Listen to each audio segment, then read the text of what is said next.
YS Vivekananda Reddy గారు గుండెపోటుతో మరణించారన్నటువంటి సమాచారం ఇక్కడ మాకు అందింది.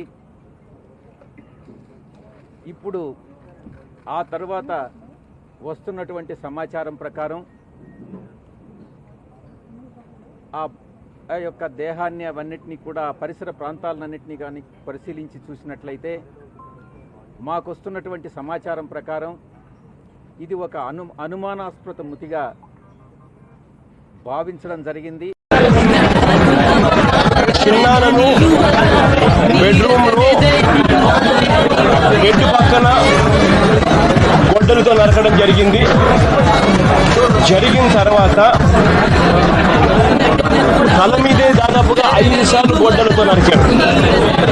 నరికిన తర్వాత తాను బాత్రూంలో రక్తం కప్పుకొని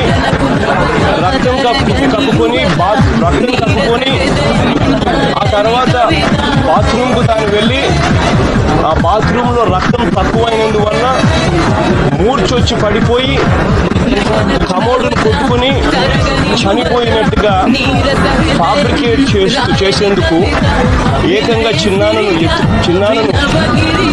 ఎత్తుకొని, అంటే దాని అర్థం ఏంటి అని అంటే ఒకరు కాదు, మల్టిపుల్ పీపుల్ ఉన్నారు.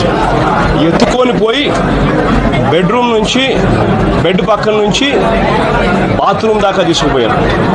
బాత్రూంలో కమోడుకు రక్తం పూసినారు, కమోడు మీద రక్తం పూసినారు. అంటే కమోడుకు తాను కొట్టుకొని, అంటే తనకు గిడ్డినెస్ వచ్చి, తను మూర్చొచ్చి గిడ్డినెస్ వచ్చి కమోడుకు తాను కొట్టుకొని కింద పడి